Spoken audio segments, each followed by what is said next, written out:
Hello दोस्तों, welcome to software engineering channel. क्या हाल चाल है आप लोगों का। सॉफ्टवेयर इंजीनियरिंग चैनल में डाटा स्ट्रक्चर की प्लेलिस्ट जो हमने शुरू की थी, उसके अंदर हमने काफ़ी सारे कंसेप्ट जो है क्लियर कर लिए थे। बड़े अच्छे तरीके से हमने उसको अंडरस्टैंड किया था। मैंने उसके जो नो कोड्स थे, जो भी मैं यहाँ पे करता रहा हूँ, वो भी मैं आपके साथ शेयर करता रहा हूँ। तो आज जो है हम एक नए टॉपिक की तरफ चलेंगे उसी प्लेलिस्ट में।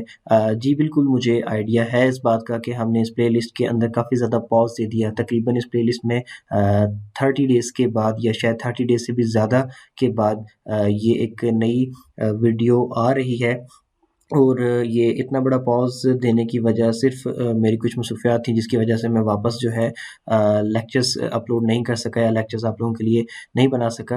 ख़ैर, अब मैं वापस आ गया हूँ और मैं कोशिश ये करूँगा कि मैं फुल फ़ोकस के साथ जितना जल्दी हो सके मैं आपको न्यू और लेटेस्ट लेक्चर्स प्रोवाइड करता चलूँ। तो जो ये लेक्चर है, इसके अंदर हम बात करेंगे लिंक लिस्ट के बारे में। तो लिंक लिस्ट के ऊपर मैं डायरेक्ट जंप करके नहीं चला जाऊँगा। मैं ऐसा नहीं करने वाला कि मैं डायरेक्ट आपको बताऊँ कि लिंक लिस्ट की डेफ़िनेशन ये है और उसके बाद मैं उसका कोड आपको समझाने बैठ जाऊँ, ऐसा मैं कुछ नहीं करूँगा। उससे पहले मैं आपको थोड़ा-सा जो है कंसेप्ट क्लियर कराना चाहूँगा कि देखें, डेली लाइफ़ के अंदर हम अपने मुख्तलिफ़ कामों के अंदर जो है ना लिस्ट का इस्तेमाल तो कर ही रहे होते हैं, ठीक है? और सबसे कॉमन एग्ज़ाम्पल तो उसकी ये है कि आपकी शॉपिंग लिस्ट। हम शॉपिंग लिस्ट में क्या करते हैं, जब हमें कोई नई-नई चीज़ें याद आती रहती हैं बाज़ार जाने से पहले, मार्केट जाने से पहले कि मुझे ये भी लेना है, मुझे ये भी लेना है, हम वो चीज़ें लिस्ट के अंदर ऐड करते चले जाते हैं। और जैसे-जैसे हम वो चीज़ें खरीदते चले जाते हैं, हम उसके ऊपर क्रॉस लगाते चले जाते हैं या फिर उसको किसी तरीके से हम कट करते चले जाते हैं कि ये जी, ये चीज़ हो गई है, यानी कि इन अदर वर्ड आप उसको लिस्ट से डिलीट करते चले जाते हैं। तो आप जैसे अपनी नॉर्मल लाइफ के अंदर जो है एक लिस्ट का इस्तेमाल कर रहे होते हैं, इसी तरीके से कंप्यूटर भी क्या करता है कि जब वो डाटा प्रोसेसिंग कर रहा होता है, तो उसको मुख्तलिफ डाटा जो है एक लिस्ट की सूरत में सेव करने की ज़रूरत पड़ती है और फिर उसके बाद जब उस डाटा की ज़रूरत नहीं रहती, तो उसको फिर डिलीट करने की भी ज़रूरत पड़ती है। तो ये जो डाटा प्रोसेसिंग के अंदर तमाम लिस्ट बनाने का और लिस्ट के अंदर से डाटा डिलीट करने का जितना भी काम चल रहा होता है, इस सारे प्रोसेस के अंदर कंप्यूटर जो लिस्ट यूज़ करता है, उसको हम लिंक्ड लिस्ट कहते हैं। अब इसका मतलब ये नहीं है कि ये लिस्ट कंप्यूटर यूज़ करता है तो कहीं प्रोसेसर लेवल पे यूज़ हो रही है और आप इसको यूज़ नहीं कर सकते। ऐसा बिल्कुल भी नहीं है। अगर आपको भी कहीं ज़रूरत पड़ती है कंप्यूटर के सॉफ्टवेयर में किसी किसी सॉफ्टवेयर को बनाते हुए या किसी भी जगह पे लिंक्ड लिस्ट को इस्तेमाल करने की, तो आप अपनी लिंक्ड लिस्ट जो है थ्रू प्रोग्रामिंग बना सकते हैं। सी प्लस प्लस को यूज़ करके बना सकते हैं या किसी भी डिफरेंट प्रोग्रामिंग लैंग्वेजेस को यूज़ कर सकते हैं आप लिंक लिस्ट बनाने के लिए। लेकिन यहाँ पर एक इम्पोर्टेंट पॉइंट है जो कि मैं आपसे डिस्कस करना चाहूँगा कि हम अरे डाटा स्ट्रक्चर को समझ के आ रहे हैं, ठीक है? हमारे पास एक ऑलरेडी डाटा स्ट्रक्चर जो है वो मौजूद है जो कि लिस्ट का काम कर सकता है और उसका नाम क्या है? अरे है, जैसे मैंने आपको अभी बताया। अरे में हम क्या करते थे? यही करते थे ना कि आप एक सीक्वेंस के अंदर जो है कोई भी डाटा जो है सेव करते चले जाते थे। लेट्स से आपने कैरेक्टर की अरे बना ली, आपने नंबर्स की अरे बना ली, तो आप सीक्वेंस में उसमें डाटा सेव कर रहे होते थे, ठीक है? और उसमें तो बड़ा आसान था कि आप आराम से उसके अंदर डाटा सेव भी कर सकते हैं और मुख्तलिफ जो उसके डाटा आइटम पड़े हुए हैं, उनके मेमोरी एड्रेस भी आप बड़े ईज़िली कैलकुलेट कर लेते थे और ये चीज़ें हमने पिछले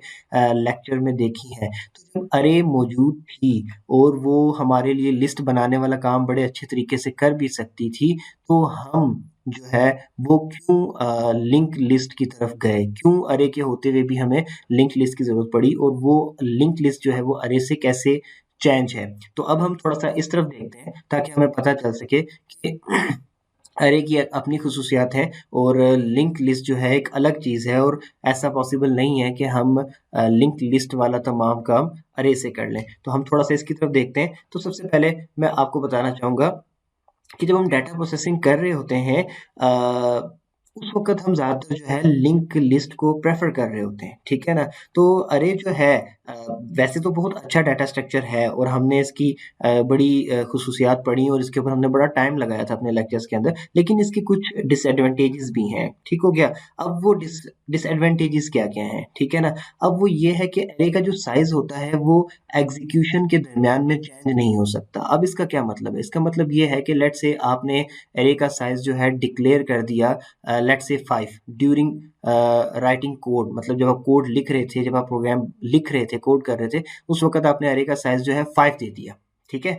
अब वो 5 आपने जो साइज दिया था, जब आपने उस प्रोग्राम को रन किया और आपने 5 आइटम्स भी डाल दिए और अब आपको रियलाइज होता है कि नहीं यार मुझे 5 आइटम्स और डालने थे, तो अब आपके पास कोई ऐसा ऑप्शन नहीं है कि रन टाइम पे उस प्रोग्राम के चलते हुए आप उस अरे के अंदर जो है और डाटा डाल सकें। तो वो एग्जीक्यूट होने के बाद उसका साइज चेंज नहीं हो सकता। लेकिन अरे उस वक़्त तो बड़ी अच्छी है जब आपको पता हो कि आपने परफेक्टली 5 या फिर परफेक्टली 6 आइटम्स ही डालने हैं, ना ही इससे कम डालने हैं, ना इससे ज़्यादा डालने हैं। कम की तो ख़ैर कोई इतनी टेंशन नहीं होती, लेकिन इससे ज़्यादा आपने नहीं डालने हैं और आप इस बात पे श्योर हो, तब तो आप अरे यूज़ कर लो। लेकिन आपको ये नहीं पता कि आपकी लिस्ट कितनी बड़ी होने वाली है। हो सकता है प्रोग्राम को हो सकता है सॉफ्टवेयर को रन करने के बाद आप सिर्फ़ 3 चीज़ें डालो, हो सकता है कि आपको 300 चीज़ें डालनी पड़ जाए।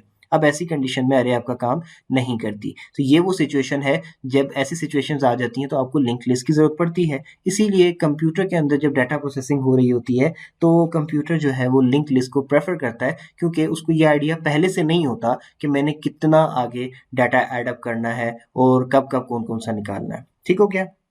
अच्छा, इसके बाद व्हेन द साइज ऑफ अरे increase data accessing speed become slower. ये सबसे बड़ा इशू होता है कि जो अरे होती है वो कुछ डिजाइन इस तरीके से होती है कि जैसे जैसे इसमें इसका साइज बड़ा होता चला जाएगा। ठीक है, अब रन टाइम पे तो उसका साइज वैसे भी बड़ा नहीं होता, लेकिन इन केस के आप कोडिंग के अंदर ही प्रोग्राम के अंदर ही चेंजिंग्स करके रन करने से पहले इसका बड़ा साइज रखते हैं और इसको फिर फुल भी कर देते हैं रन करने के बाद। तो इसके अंदर से डाटा को एक्सेस करना, किसी डाटा को सर्च करना हो, तो ये चीज़ जो है काफ़ी स्लो हो जाती है। और ये क्यों स्लो होती है, इसको हम अरे के जो लेक्चर्स हुए थे उसके अंदर हम पढ़ चुके हैं, क्योंकि वो हर आपका जो आइटम होता है उसको अगर आप लेट से सर्च करने जा रहे हो, आपके अरे में 100 आइटम पड़े, तो वो आपके आइटम को पकड़ के one by one item number 1 से लेके आइटम नंबर 100 तक सबसे कंपेयर करेगा। अब अगर आपका डाटा नंबर 1 पे मिल गया तो फिर तो ठीक है, लेकिन अगर आपका डाटा जो आप ढूँढ रहे हो वो 100 नंबर पे पड़ा हुआ, तो तकरीबन उसको 100 टाइम जो है चेकिंग करनी पड़ेगी, तो ज़ाहिर-सी बात है आपका प्रोग्राम स्लो होना शुरू हो जाता है।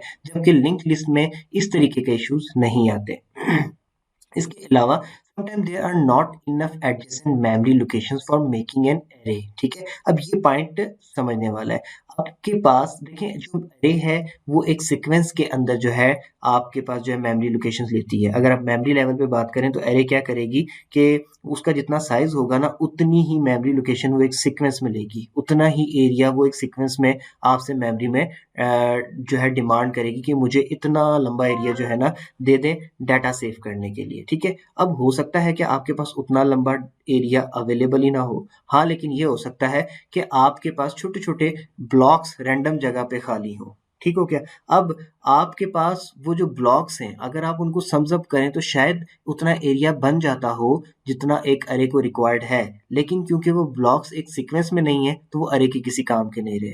जबकि दूसरी तरफ जो आपकी लिंक्ड लिस्ट होती है, वो क्या करती है कि वो जो डिफरेंट ब्लॉक्स होते हैं रैंडम जगहों पे, वो उनको यूटिलाइज़ कर लेती है और उनको यूटिलाइज़ करके वहाँ पे अपना डाटा इस्तेमाल कर लेती है। उसको लिंक्ड लिस्ट को इससे कोई टेंशन नहीं होती कि जो मेमोरी लोकेशन है, वो मुझे सीक्वेंस में मिल रही हैं या नहीं मिल रही। एक अगर आपको एक मैं आपके माइंड में एक इमेज बनाने के लिए एक एग्ज़ाम्पल देता हूँ कि अगर लाइन से 1 से लेकर 100 तक मेमोरी लोकेशन है, तो अरे ये कहेगी कि मुझे 1 2 3 4 5 6 दे दो। ये लोकेशंस एक सीक्वेंस में दे दो, ठीक है? अब अगर सीक्वेंस में नहीं है, तो बाकी सारी जगह फिल हैं या फिर कहीं और रैंडम जगहों पे बॉक्सेस खाली हैं, तो अरे काम नहीं करेगी। लिंक्ड लिस्ट ये कहती है कि मुझे 6 लोकेशन चाहिए और फर्स्ट लोकेशन बेशक 1 नंबर पे हो जाए और सेकंड लोकेशन बेशक 55 पे हो जाए और थर्ड बेशक कोई 22 पे हो जाए, जहाँ भी हो जाए, बस लोकेशन चाहिए, मैं अपना डाटा सेव कर लूँगी। ठीक हो गया? तो ये जो वजूहात हैं, जिसकी वजह से हम ये कहते हैं कि लिंक्ड लिस्ट काफ़ी ज़्यादा एफिशिएंट हो जाती है और इस वजह से फिर अक्सर जगहों पर हम क्या कहते हैं कि इन तमाम लिमिटेशंस को, जो अरे की लिमिटेशन, इन तमाम लिमिटेशंस को ओवरकम करने के लिए हम लिंक्ड लिस्ट को यूज़ करना शुरू कर देते हैं और हमारे पास डिफरेंट किस्म की लिंक्ड लिस्ट है। एक होती है हमारे पास सिंगल लिंक्ड लिस्ट, एक होती है हमारे पास डबल लिंक्ड लिस्ट। हम इनको डिटेल में देखेंगे भी और समझेंगे भी, लेकिन ये है कि फ़िलहाल मैंने आपको ये बताना था कि लिंक्ड लिस्ट है क्या और लिंक्ड लिस्ट का सिस्टम किस तरीके से काम करता है, और इसको मैंने साथ ही आपको अरे के साथ कंपेयर भी कर दिया ताकि आपको ये चीज़ क्लियर रहे कि अरे इसका अल्टरनेटिव बिल्कुल भी नहीं है, और साथ-साथ ये भी बता दिया कि अरे से लिंक लिस्ट कैसे बेहतर है और किस तरीके से डिफरेंट है। तो आई होप सो कि मैंने आपको लिंक लिस्ट की डेफिनेशन तो नहीं बताई, वो तो ज़ाहिर-सी बात है, आप गूगल पे भी जाके व्हाट इज़ लिंक लिस्ट में लिखेंगे तो मिल जाएगा, लेकिन मैंने लिंक लिस्ट का कांसेप्ट ज़रूर क्लियर कर दिया है कि लिंक लिस्ट किस किस्म की चीज़ है और ये किस तरीके से अरे से डिफरेंट है और किस तरीके से अरे से ज़्यादा एफिशिएंट है। आगे के लेक्चर्स में हम लिंक लिस्ट पे फोकस करेंगे, और लिंक लिस्ट को समझने के लिए जो और कांसेप्ट उससे पहले समझना लाज़मी है, हम उनको समझेंगे, और उसके बाद जो है हम आहिस्ता-आहिस्ता लिंक लिस्ट के सारे टॉपिक्स जितने भी हैं, हम उनको क्लियर करेंगे। तो ये लेक्चर यहीं तक था। आई होप सो कि आपको चीज़ें अच्छे से समझ आई होंगी। अगर ना समझ आई हों, तो मेरा ट्विटर अकाउंट इसी वीडियो के डिस्क्रिप्शन में गिवन है। आप वहाँ पे मुझे फॉलो करके मुझसे क्वेश्चन पूछ सकते हैं। इस वीडियो के कमेंट सेक्शन में पूछ सकते हैं, और अगर वीडियो अच्छी लगी हो तो लाइक करके कमेंट्स में अप्रिशिएट ज़रूर किया करें, और चैनल को प्लीज़ सब्सक्राइब कर लें ताकि आपकी तरफ से ये वाहिद सपोर्ट है जो हमें मिलती रहे और मोटिवेटेड रखे हमें वीडियो बनाने के लिए। तो मिलते हैं नेक्स्ट लेक्चर में।